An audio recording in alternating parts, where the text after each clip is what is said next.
set of 9 videotapes provides an opportunity to share in a unique experience where Stafford Beer introduces an audience to the world of managerial cybernetics.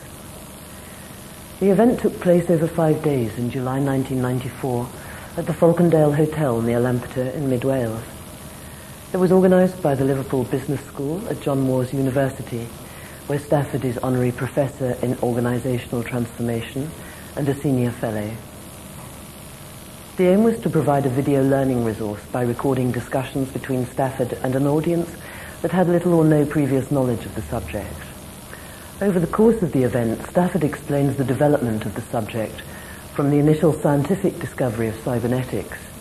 Through his own development of managerial cybernetics, he introduces the tools and models that he has created to offer an alternative approach to conventional management practice. The resulting material embraces the key principles and models that have previously been introduced in his 13 books and referred to in many of his published papers. This is the first learning resource where all these have been brought together in one integrated way. Managerial cybernetics continues to be the only available scientific and coherent account of effective managerial practice.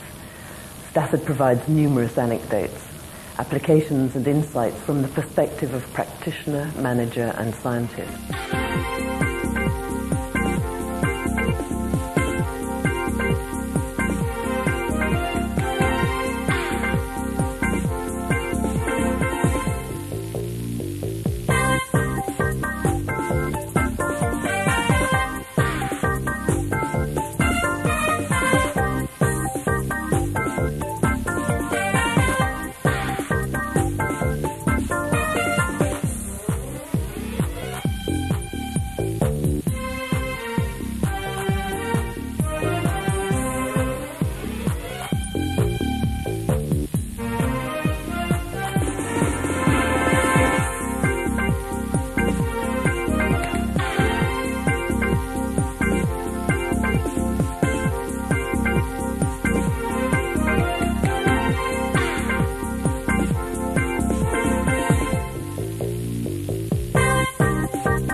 The 6th session extends the basic model of management, operations and environment, called System 1, to the general case where you have multiple System 1s, each with their own distinctive focus.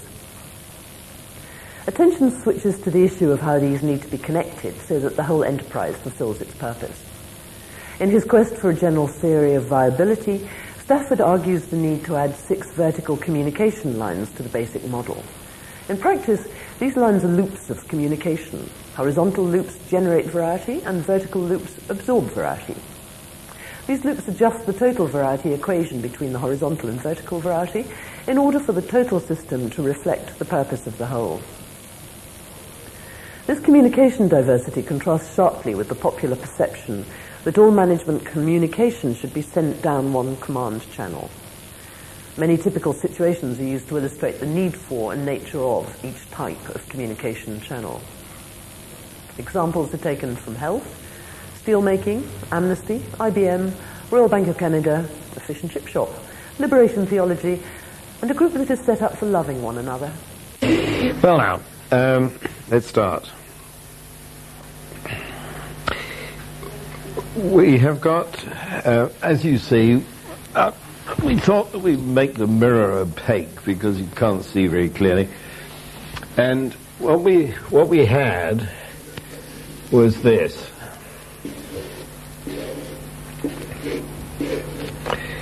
Right?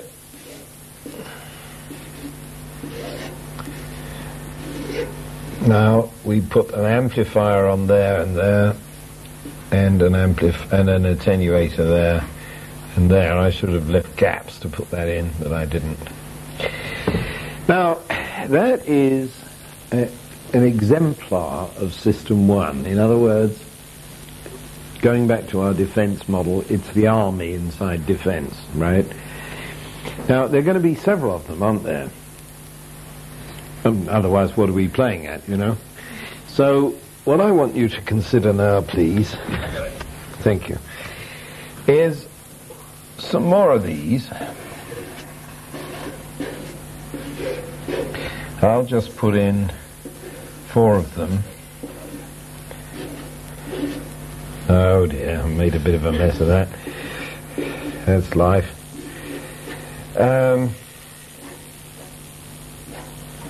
So this is a sketch now rather than a formal diagram. But you got the idea. Now, what I wish you to consider next is what's upsetting you? Karen? I didn't see it while you were drawing it. Oh, I see. Well, there it is. I'll go over here, but yeah. So all of those are that. Take it from me. So now, what I want you to consider now, we've considered how that works across there for each element of System 1. That is the whole System 1. It's got all the elements in it. In this case, there are 4. There may be more, maybe less. And what we have to consider now is what is the connection between those guys? Now, there's likely to be a connection, isn't there? Because they're all part of the same enterprise, same organization, however we're defining this. And what is that connection? Now, one of them is already up there. Can you see what it is? The environments. Now, I believe that it's very, very difficult not to share the environments if you're in the same organization. Now, please accept the obvious convention here is, I've only got 2 dimensions, I haven't got 3. To connect this to that, you don't have to go through the other 2. You with me? So this connection, and this connection, and this connection includes this connection to that, which I'm not showing. Okay? So there is a very strong environmental interaction.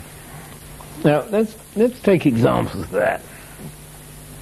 You have an enterprise that's looking at the whole of Canada, shall we say, leaps to mind.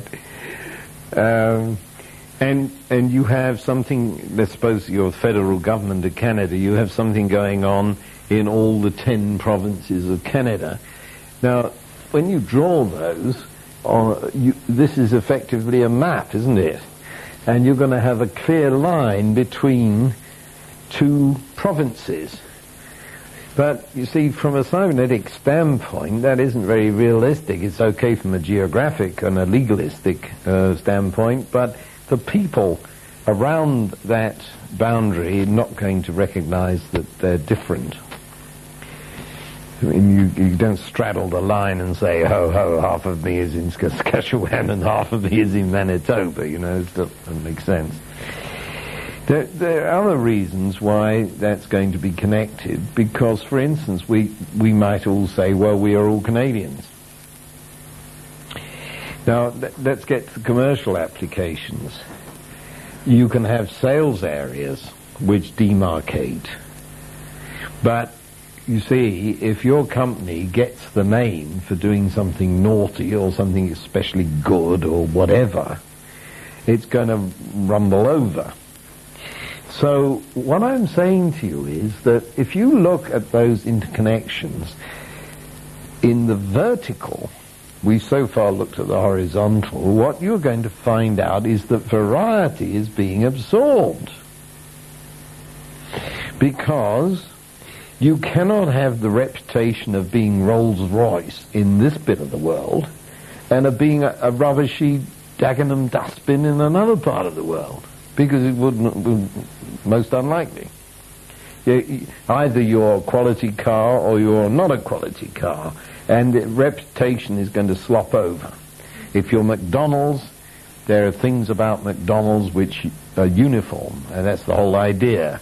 So this is absorbing variety in the vertical domain. So I think that's quite interesting. I'm asking the question, how does this total organization cohere, given that we've separated the Army, the Navy, and the Air Force? We've separated primary, secondary, tertiary education in the education system. We've separated general practice and hospitals and clinics and whatever in the health system, but they are all part of it. And in what sense are they part of it is the next thing to investigate. Now, I've started by saying, well, their environments absorb each other to a very considerable extent. I now put to you the question, what, if anything, is the interaction between the circles? Common goals. Common practices. Common practices. Is there are any of them linked? Well, that's the question I'm asking you. Sorry? How the environment have an overlap? Well, Are any of the circles? well, that's the question I'm asking. And what I think you can immediately see, and the reason you're having a problem here, is it depends. It depends. Now, this is what I ludicrously call the squiggly line connection.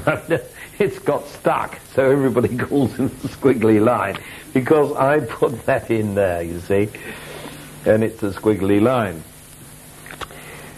And we really do have to ask what the coherence might be in any given situation. Well, now look, I mentioned steel to you, and that's an example you can readily follow.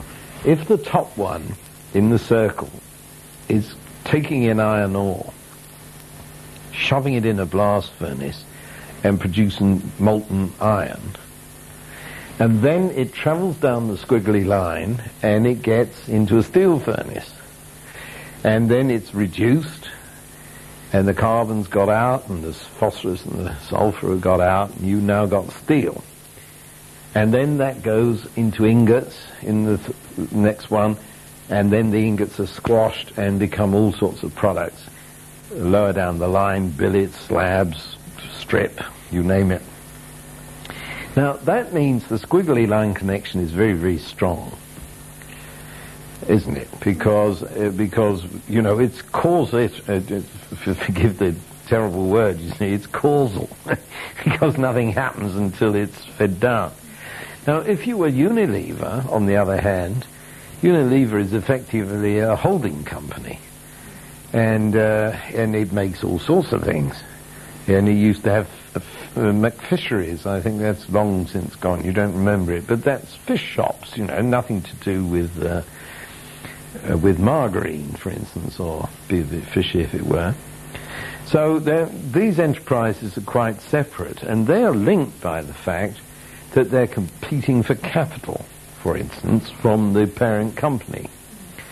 And that's pretty minimal. And they're competing, to use a word popular in Unilever, they're competing for crown princes. These are the up-and-coming flyers who are being moved around and given ever increasingly important jobs and are going to end up on the board, you know. But that's the minimal squiggly line. The maximum is the other one. So, now we got to the squares. Have a look at that. These are the management units. What connects them, if anything? Indeed. What else? Yeah. Yeah. Yeah, well, that's going to be up the top, you see. I'm creeping up on this what I call the meta system, which is managing all this. At the moment we're sticking at system 1. I better warn you, there are 5 systems. So we've got a long way to go. System 1 is defined, please remember, as what it is we're supposed to be doing. And that is not going to match your organization chart, because you're going to have huge departments in the organizational chart which are supportive and are absolutely nothing to do with why you're there. So the janitor's department in the school that's supposed to be keeping the school going is an accident. It's nothing to do with the purpose of the school. What are the system 1 of the school, folks? Education. Teachers, classroom. Yeah, but that's the purpose of the whole damn thing, Paddy. What is the system 1? Somebody said it. Yes, well, don't forget, you only move one set at a time, one recursion. So if you're thinking of a school, you're not going to hit the pupils. Classes. Pardon? Classes, obviously. So these are going to be classes. And the next recursion, you take a class, and you're now looking at the teacher and the students. But at this level, I want you to get used to this recursive way of looking at things. You're looking at the... let's stick with the school for a minute. These are classes. The management of each class is the form teacher, I suppose. What is the coherence between the square boxes? Common aim, yes. Somebody said something rather like that already. Well, I want to distinguish 2 different things. And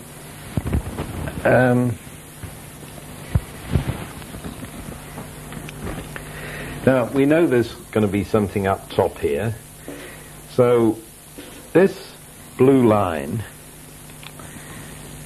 and this red line are going to be the 2 things I want to talk about. Now, the red line, let's pick that because of the colour, is a sort of alarming colour.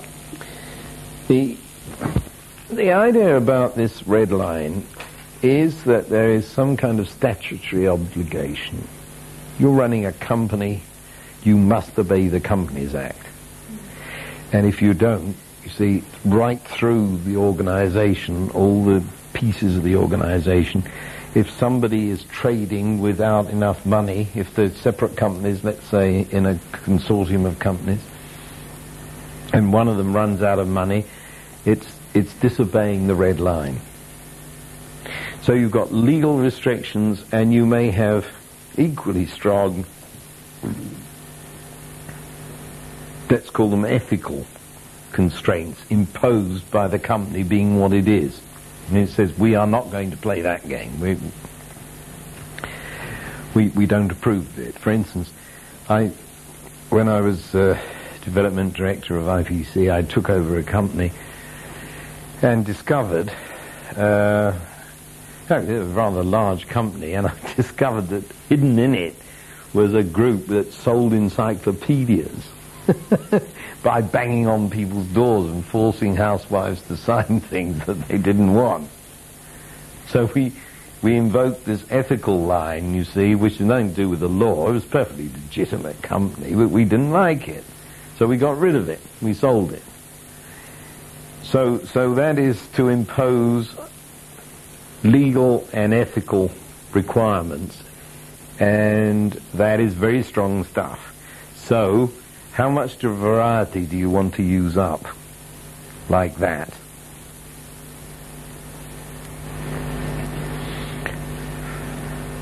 You see, if you say too much, you can't get anything done well expressed.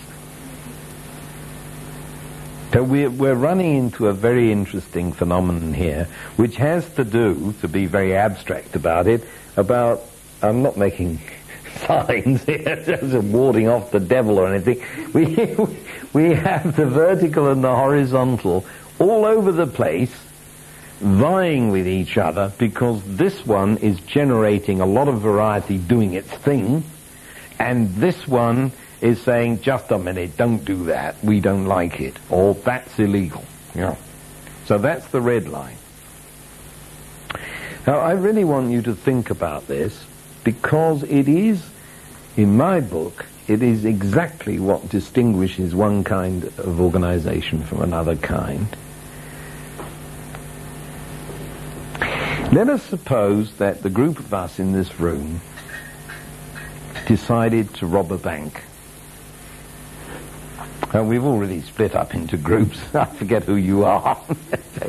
You go and make a bomb. You could do that. You look after the transportation.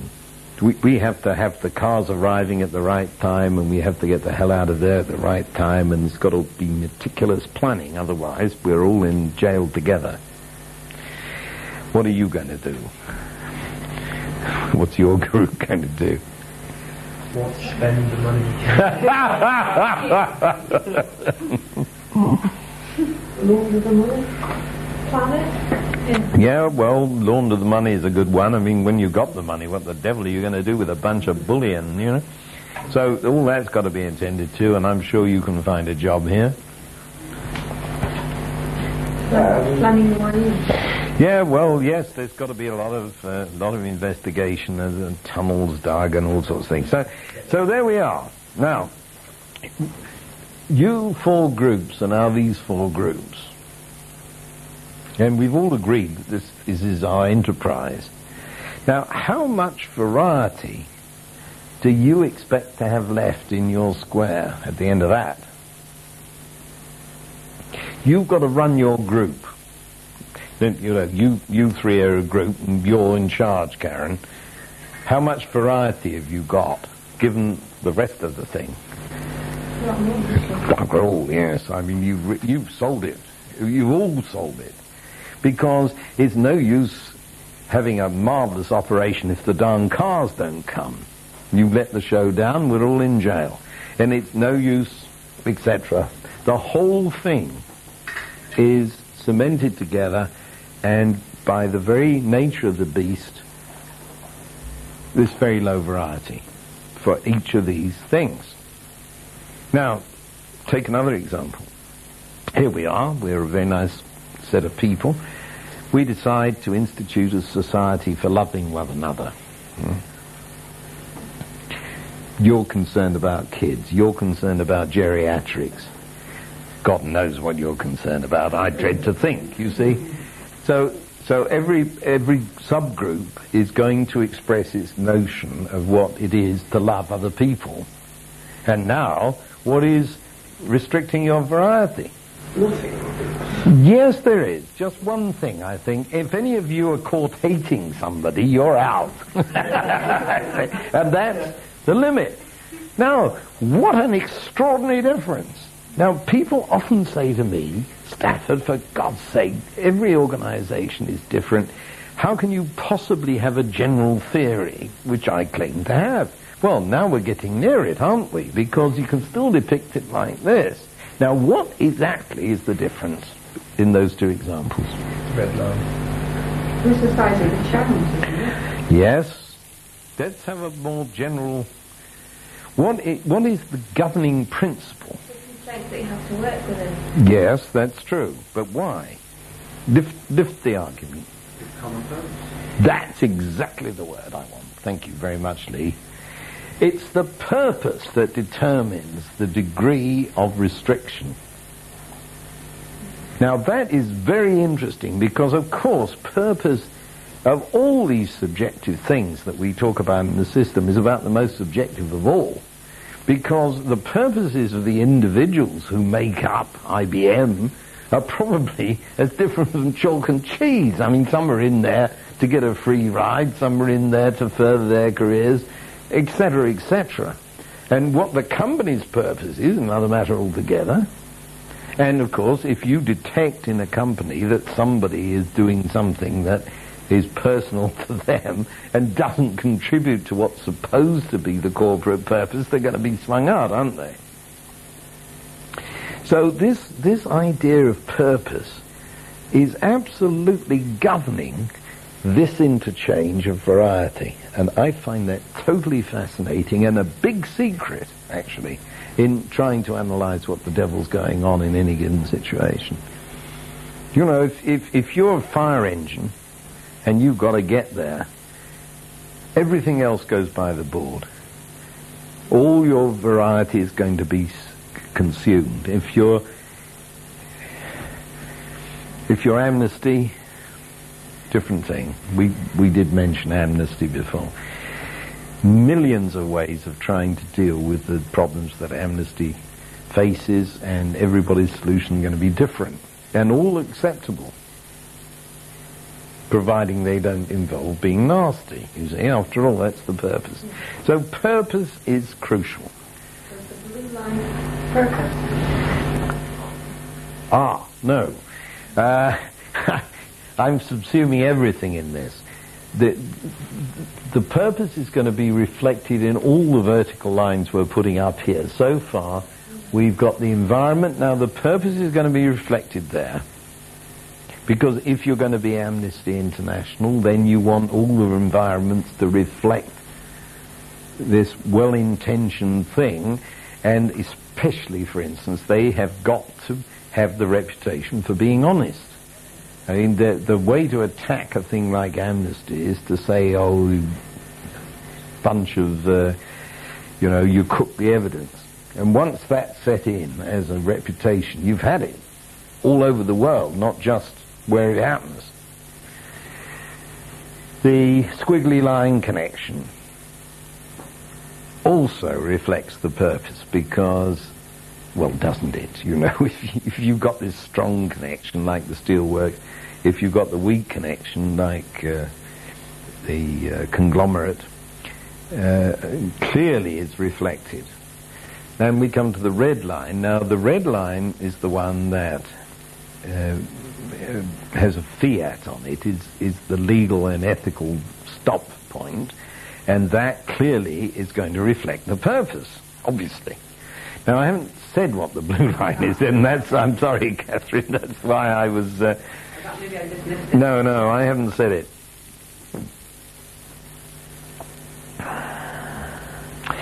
Let me say, first of all, that every line on my diagrams is actually a loop.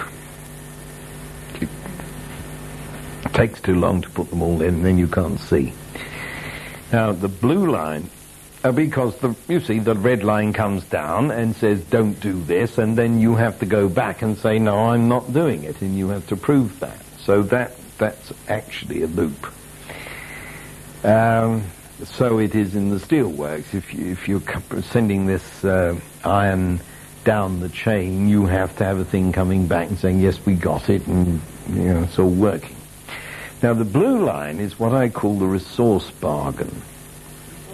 Yes, and I believe that is the major function of management in the vertical. See, what you're saying to the individual bit of System 1 is, what do you need? You're part of our show.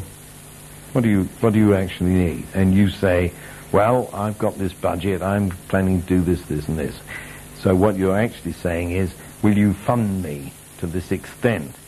And the resource bargain says, yes, I will fund you, I'm higher up than you are, I will fund you, but you have to come back on the return loop and constantly show me that you're spending the money correctly and it's all working and we're getting the payoff and so on. So that's why I call it the resource bargain. And you notice, this is very different from the concept of management which says, you're part of our show, this is what you're going to do, fella. Get on with it. Oh, you're out. It is a very much more liberal and sophisticated thing which says, well, what can you take on? And if it's not good enough, I'm entitled to say to you, is that the best you can do, for goodness sake, And you sort of hype it up, but there is a homeostatic point here where the senior management agrees with the System 1 management that this is the deal. Now, under a self-vetoing homostat, you shouldn't be constantly having to penetrate this stuff and ask all these damn fool questions. You want to set that up so that you just know on a self-featuring homeostatic basis that things are okay. Why should you go poking around down there? That's what's going to get you reputation as a fascist bastard, you see. And you would be if you kept doing that. Now, it's a very interesting phenomenon that I've observed all over the place in every kind of organization. I go in at the top, which I'm drawn yet, because I won't go in anywhere else.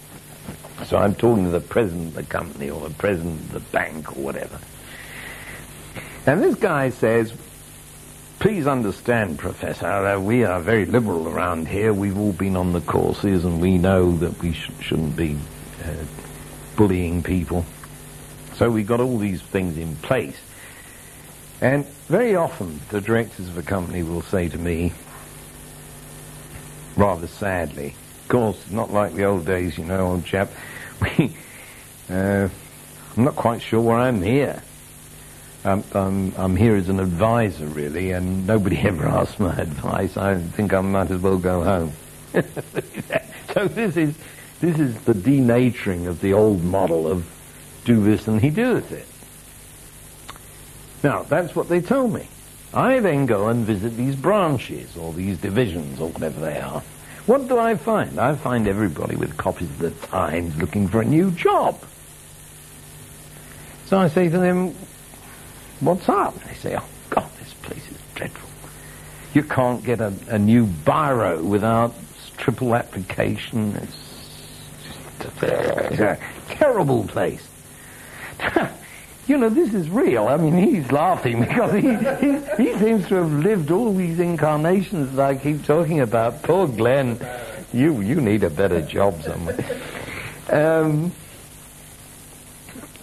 What I'm trying to point out to you is that these are perceptions of precisely the same thing. There is only actually one company operating out there. And what do we mean by reality, we were asking yesterday. The point is that there is only one reality, whatever it means, and here are the people up top see it this way, and here are the people this way see it quite differently. So what's going on? Perception is obviously very different, but what it means is, of course, that people are using up each other's varieties in ways that nobody suspects.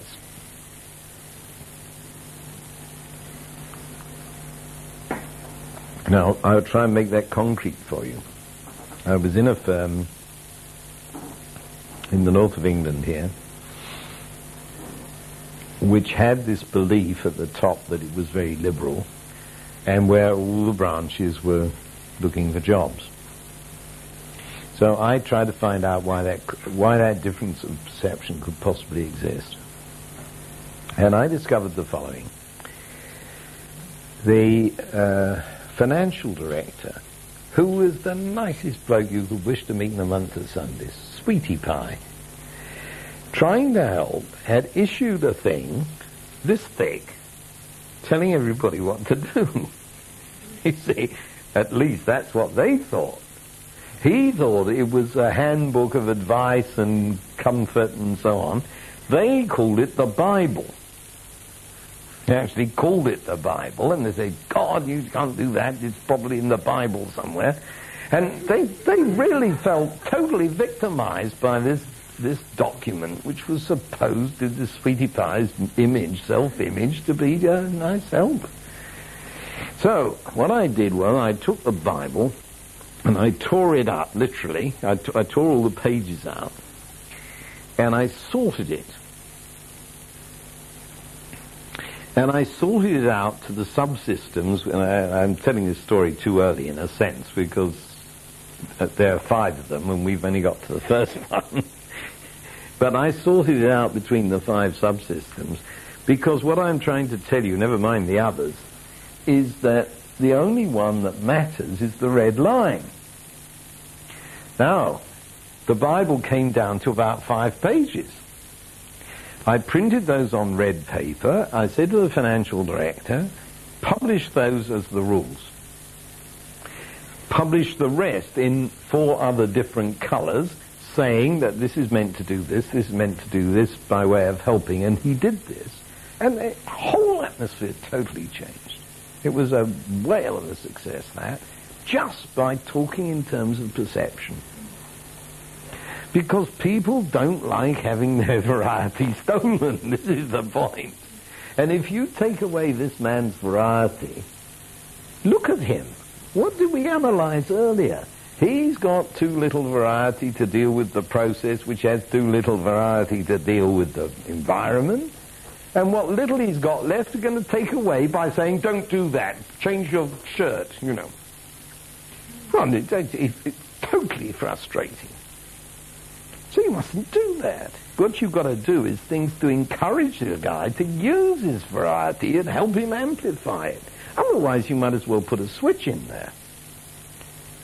You know, just a switch, a little computer which says in these circumstances do that. And if you're going to use a human being with leadership quality, with the ability to react and adapt and so on, you better let him rip. If you don't, you're nuts. And that's part of the trouble with things like the church and the army, which have come up before in our discussions, because nobody dares.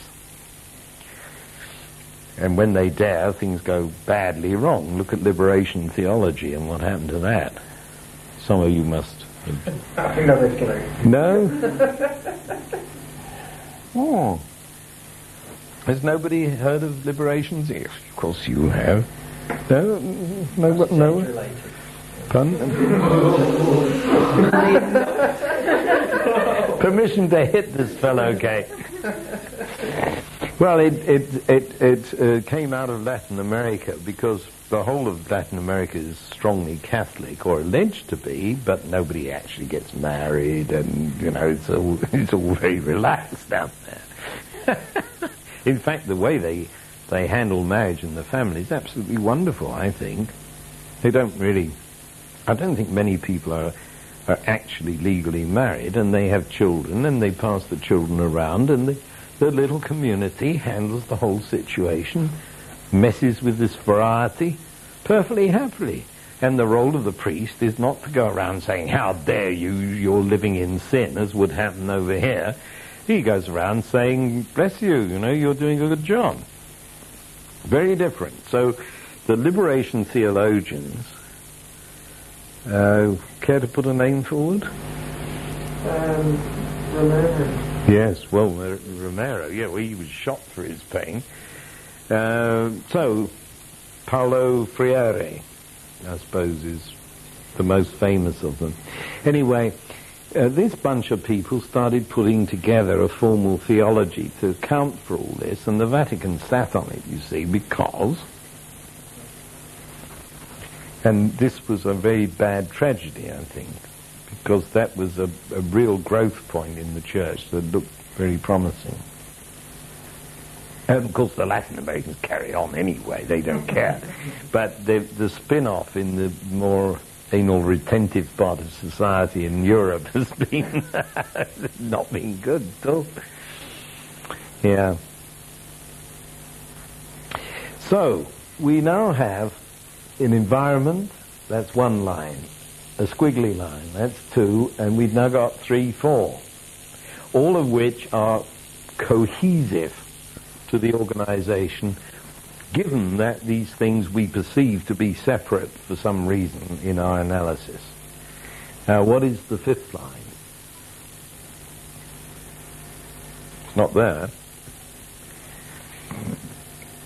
Now, you know, many funny puzzles say, you now have enough information to solve this problem. You know, those jokes, those puzzles. You have enough information to tell me what the extra line is. It's not on the diagram. How can I get this out of you? What's the connection between the red line and the environment? No, we're just talking about this crossover. There is a missing vertical line, not a connection. Look, we have been talking for some minutes about the generation of variety this away and the containment of variety this away. Now, how do we know they're going to balance? Because the theory, the law of requisite variety, our whole notion of homeostasis says they must, doesn't it? I mean, that is the masterstroke, that all that is going to be in balance. Well, how do we know it is? The channels connected by which the channels that the information is passed through, are they connected? Which channels? Between we've got a lot the on there. environment and the product and the management. So that's the horizontal, what I'm calling the horizontal, you see. Now I'm saying there's something missing vertically that will match the vertical versus the horizontal in total. Yes, now we're getting near it. I'm going to add a line to this.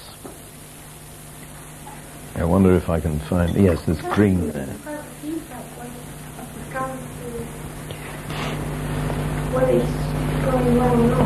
Well, yes, but you see, you can study the things we've already talked about, but what I'm pointing to is an overriding susceptibility that the vertical may not match the horizontal. There's nothing there that says it will. I mean, with any luck it will, because you're doing all the right things. But supposing there's something left over. Now, excuse me, this line, which I'm putting in green, is there to accommodate any excess.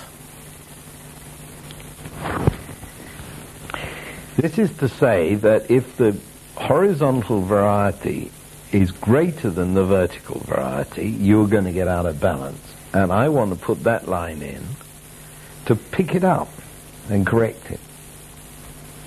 Now, I'm really stretching you here because I'm asking you to make it a hugely abstract judgment. But the interesting thing is that you go out into the so-called real world and you find this green line all over the place. And I want you to try and see what it is. Let's take the simple example. Simplest example is an ordinary little business that does things out here, you know, it makes some things or whatever. And there are all its lines.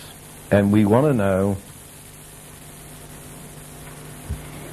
I don't want to feed you too much. Will anybody... I mean, I will if I have to, but somebody say something. What Patrick was saying, that it is your feedback in the fact that it's telling you are things in balance, are things right. Right, that's true. That's true. Now, that's true.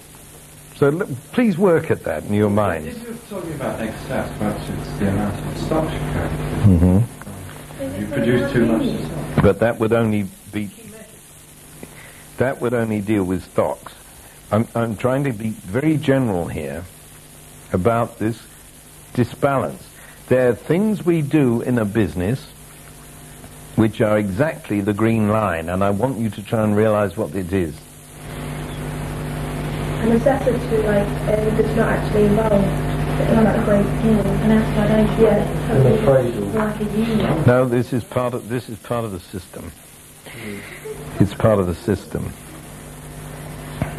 Is this something that will come into the system but will be held and used later? Could be. Can't be absorbed right now. Could be. Like an audit. It's the second time you've got the exact word I was looking for. It's the audit. It's the thing that says, you see, if one of these guys is running amok, then there's going to be suppose one of these square fellows is making off with the funds, you know. He's a crook. How are you going to catch him? This rest of the system is not going to catch him, the one we've described, because it's working on the assumption that everybody's in this game together, not that somebody's going to go mad. That means that there's a whole bunch of variety going on in his strip of the horizontal system, and you've got to catch it. So the audit is supposed to catch it. But the thing there was mentioned by somebody that it needs to be an independent, I think they called it assessor rather than audit. It needs to be an independent assessor. Well, it might be. You see, I already said yes, maybe, you see. Now, it can be an independent, but it can be internal. You can have internal audits. And of course, it's not just money. It could be a green audit or Absolutely. Absolutely that. It could be anything that's going to pick up loose variety, is the point. What if the auditor came from the management, from the square box, and it's a square box who creates negative variety, then they wouldn't say this is negative variety anyway, would they? So it's still... They wouldn't say what, sorry? They wouldn't say, if they were the ones that were Yeah. in the first place, they're not going to say that they were corrupt, they'd just carry on making it look like... They'll do their best, but the point of the audit is to catch them. But if they're doing the audit, or someone from... Oh, no, look, the green line. If one of these people is running amok, the green line's coming down from upstairs. They're not in control of that. Yeah, but what she's saying is the person from the green line doing the audit, they could be corrupt. Oh, they could be, yes. You can buy anybody off in the limit. But what we're looking at is a structure that's supposed to work. So these kind of policing activities are supposed not to be corrupted. They may be, and we can examine all the consequences of that, and there's plenty of it going on, obviously. But the principle here is to use up any surplus variety. And this is, see, although I'm very grateful to Lee for giving me exactly the word I wanted, don't stick too closely to this professional word audit, because what I'm really trying to say is that the green line will absorb spare variety. Let me give you an example which you wouldn't automatically think of as being an audit. Let's suppose that this company is working in engineering. So it has innumerable electric motors everywhere. And the companies do, you know. You can't move for electric motors if you start thinking about it, because practically everything has a motor in it. And they're all different, because the people on the horizontal lines have bought this kind of motor because they like it and because it suits them and because. And another line horizontally has bought a different lot of motors.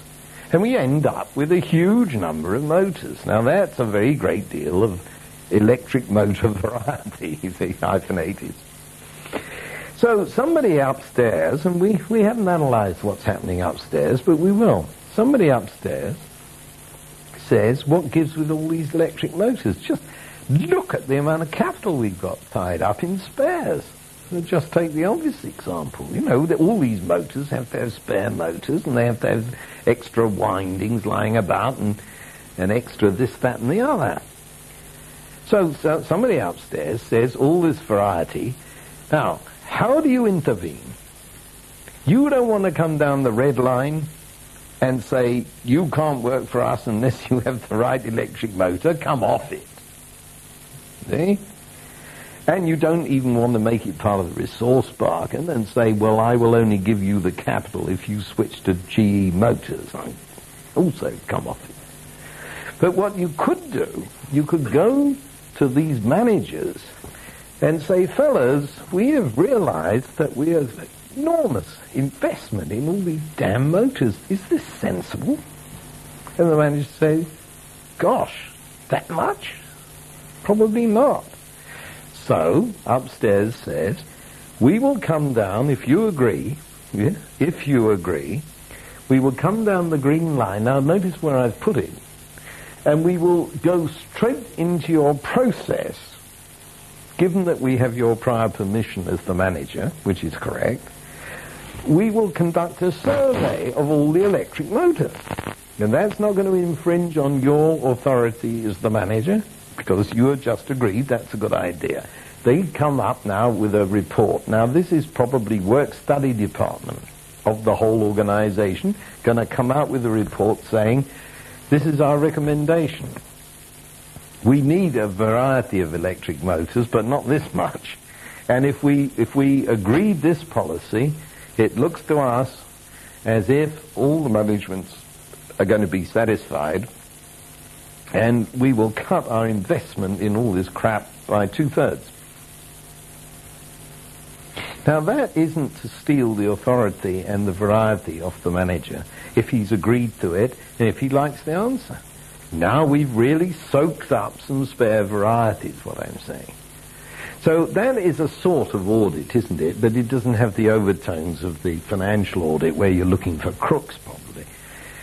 Anything like that, Kate very wisely said a green audit. I mean, you can look in there and say, what are we generating that is environmentally unfriendly? You can do any of these things, and please see them as part of the balancing of the total homeostatic equilibrium of the whole show. And if we do that, we don't get the unease that is generated by things being out of balance and nobody's recognized. There are now statutory audits on that respect as well now with new legislation, particularly the health and safety committee, the European Council. That red line is getting fatter and fatter by the month. That is true, and it shouldn't and needn't, is my message there. The more you cram onto the red line, the less people feel free to strut their stuff. You're reducing their really needful variety to do their job properly, and they get more and more frustrated. And this is what we call bureaucracy gone amok, and that's what's been happening in Brussels. I absolutely agree with you. And there's so much better ways of handling it. Now, the kind of thing that a clever work-study department or a production engineering department can do on that line, clever accountants can behave in that sense financially, and the green thing and everything else. Another that occurs to me, and of course in a free conversation like this, nothing I say is to be regarded as exhaustive, you know. I'm just trying to bring points out.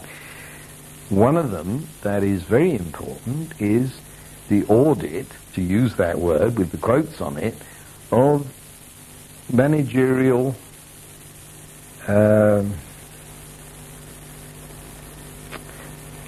management succession, can I call it? We have to look to see if anybody's coming up and how we're training them. And that's a sort of audit. You're not looking for crooks and so on, but you're looking for where the variety is going to work thin, is the other thing. And it's common to find that a bunch of cronies have been running a show, and they're all suddenly becoming 65 together, and there isn't anybody in sight. You see, when a lot of companies run an appraisal system for their employees. They do, and that's it. That's the green line. Yeah. That's a positive thing to keep everything in check. But if the system starts going wrong, and if you use in the opposite way, say in the form of a union, I'm thinking of education particularly. You said about that book that you found in that firm. Well, it's like the national curriculum, isn't it? It is. It is. Quite happily doing their job, and all of a sudden they get landed on their desk a 10-volume escapade. All right. What they're supposed to do, but not actually turn out. Well, I totally agree with you, and Mr. So that comes through the red boxes, which is head teachers in each establishment. Yeah, and it shouldn't, of course. If the teaching staff who then revolt and almost push back up that green line. Yes, that's right. Because there isn't an effective audit system in schools. It's absolutely true. I think that's nice analysis. Absolutely true. Absolutely. Now you understand why you're frustrated. Now, you see, people who don't... Sorry. Why can't they go back to the square box? Why has it got time? Well, that's a very interesting question, isn't it? You see, the square box route, this one, is an attenuator by definition, because the management haven't got time. This manager hasn't got time to go and count his electric motors. Let's go back to that example. The Central Work Study Department, given permission to walk into the works and count electric motors, can do so. And it has a project and it's got its technology in place to do that. That's just fine. Now, always you must get permission. Otherwise you really are subverting the authority system, and that won't do at all. But you can certainly pull this off if you're clever and considerate top management. And mostly they're not, of course, which is why we get in a terrible mess. If someone who's corrupt in the square box, right, who's doing something, and you're trying to find it, and they ask you if they can do an audit, which they'll realise and show these things, they're not going to give you permission, are they? They can't not, you see. You're taking the case where one of the whole lines is corrupt, right? Now, you go down this line, and you say, you guys are all in charge of departments, and I want to do this particular form of audit. Are you going to stand up and say, you're not coming in my place? I mean, that's an instant signal that so you can't afford to do that. So that means that they haven't really got a choice at all, have they? Because you're saying it's good because they've got a choice and they won't mind because they've got, like they said, you can do it.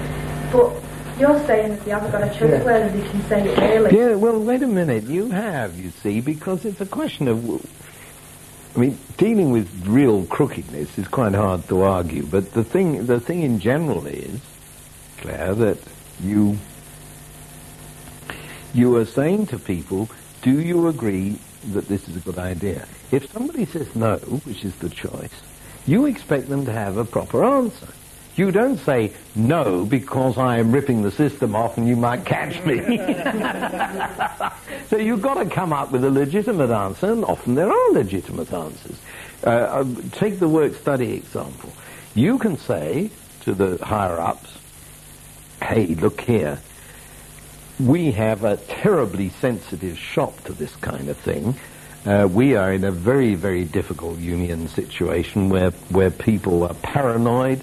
And if you come in here and count our electric motors, which you think is harmless, that's going to be read as management interference, and we're going to have a strike. Now, that is an acceptable reason for not joining in, isn't it? Now, if people are actually crooks, then it becomes very interesting how you're handling the variety. Now, I was called in by the Royal Bank of Canada to look at their security system. I spent one day doing it and resigned the contract. I said, God knows, this thing is like, you've got to drive a coach and horses through this thing, and you all seem to think you've got a clever system. I won't be responsible for this, and I didn't. I wasn't. And none of you picked up, or at least none of you mentioned, in the paper this morning, 40 ways to rip off a bank's cash system. You didn't say it this morning. Oh, what an excuse. Yes, well, I mean, this is what's bound to happen. And I would think that financial skullduggery using electronics is probably at least 100 times what anybody thinks it is. Because they're so much cleverer than the management. You know, management's strutting around there in suits saying this, that and the other, and there are all sorts of hackers out there about 15 years old and into the system. Oh boy. Jane, I'm overcome, excuse me. How do you go back to these motors? How do the people know to ask the question about looking at motors? Well, somebody, probably, I'm often criticising accounts departments, but probably somebody's noticed the amount of capital that's tied up in the spares, you see. And they say, do we really need to tie up all this capital? So it could be any building and organisation? Oh, yes. This is why I'm so interested in the Green Line. And I will give it a name later, but I've got ahead of myself and I can't give you the name. It's System 3 Star, and we haven't even got System 2 yet. So this line, I want you to recognize, because it balances the whole thing, is in many ways the most interesting thing, because you see, people are willing to talk about audits, that's a word they know. They're willing to talk about work-study department, they know about that. They are absolutely incapable of discussing the residual balance of variety in a homeostat. because they don't know what the hell you're talking about. But that is what the green line's about. Now, I have written all these books. There are people in universities all over the world teaching that the green line is the audit channel and reifying it, I gave you that word yesterday, turning it into something solid. Raise the thing. When they shouldn't. They should be perceiving it in this about purpose, is that it is the purpose of the totality. And it pervades everything. So it's not a question of the green line having purpose. The organization has purpose. The attempt to give a mission statement is an attempt to say what that purpose is, and we've already seen why that doesn't work.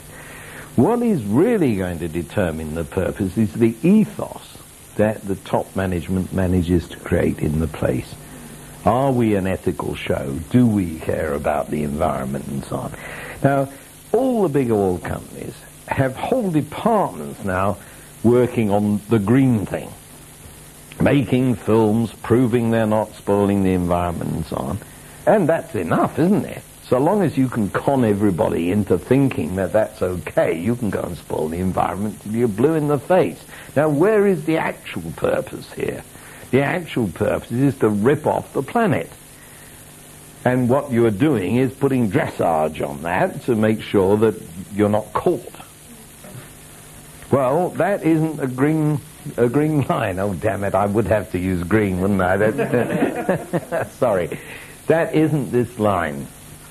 This line is a genuine contributor to adjusting the total variety equation between the vertical and the horizontal in order to reflect the purpose of the whole. How's that? Now, you apply that criterion to most of the things that we've mentioned here, and you'd be entitled to go and hang yourself. I mean, the EEC was mentioned. We've already destroyed the EEC in this conversation, if you think about it. Everything they're doing is precisely wrong by these criteria. Gotta be. They're using the red line when they should be using other lines. The sense of purpose is all over the place. You've got Britain opting out of the social chapter, which is lunatic. And yesterday's paper is saying we're going to suck them back in, which probably given Major a purple fit. I mean, this is no way to run a fish and chip shop, never mind the whole of Europe. By the way, I meant to say yesterday, and I didn't, the number of variables in the black box of running a fish and chip shop is greater than generates variety, and I've tried to prove this, greater than the world's capacity of computers to deal with variety. Now there's a thought. You know, variety is one hell of a thing. It just proliferates all over the place. And our job in management is to contain it somehow or another, without being fascist bastards and without being silly and allowing the individual in our organization to blossom as a person. We've no idea how to do this. The whole of Western society is now in glut with trainers who are trying to do this kind of thing, and enormous salaries, I note. And they're providing nostrums and putting people through courses. This is the only course I know of, folks. It is actually inviting you to think. That's my secret. But nobody likes it very much. You're a very nice crew. You're willing to have a go. But most of courses are sitting there being told that this is the latest way of doing things. And what the hell good is that? Teaching is as well. Well, yes, I'm afraid so, which is terrifying. Can you just remind me again, I can remember what all the other lines in the diagram were. I've forgotten now what the blue line is. The blue line is the resource bargain. So, if you count them, you've got 6 vertical lines to absorb variety, and this will sum up this discussion because we ought to stop. There's 6... We're missing one.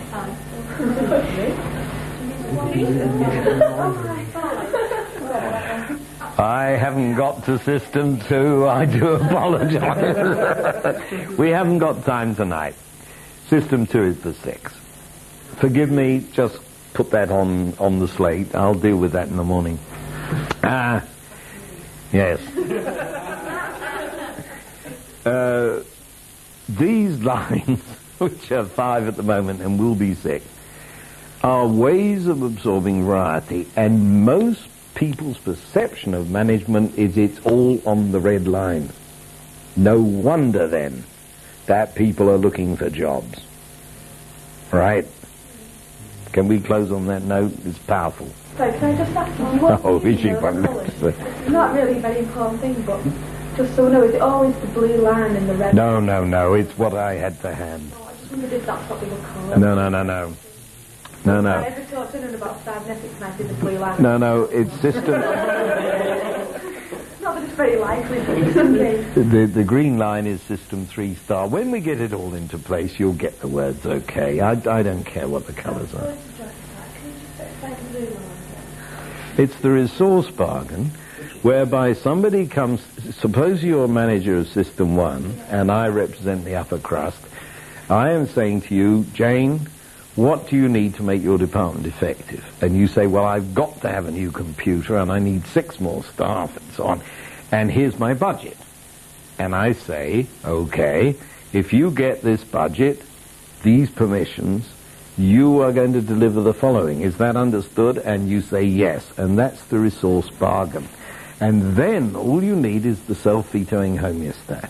We need enough coming back from you to head office, let's say, that to give assurance that the thing is working. And I do not want to see all your bloody accounts, because I haven't got time to read them. And what's more, if you were a crook, I wouldn't be able to spot it because you're too clever, and you would cover it up. So that's not the way to anything. Oh, of course. Nobody trusts them. Yeah. Well, that's too bad, and they should. But look, let's take the case where things are probably crooked, which does exist. What I'm saying is that what you have got to do is put monitors on the homeostatic loops that will pick up instability. We went through that earlier today. Yes. And then we'll say, why is Jane's loop unstable? And then we're likely to find out, even if she is clever. We are unlikely to find out if she's cooked the books, because she knows better how to conceal it. So really there's 2 checks built into the system. At least. Well, that we've learned about so far. And that's the green line and these monitors on the... Every one of these loops is supposed to have every one of the homeostatic loops. Now, by the time we finish this diagram, there are going to be hundreds and hundreds of loops.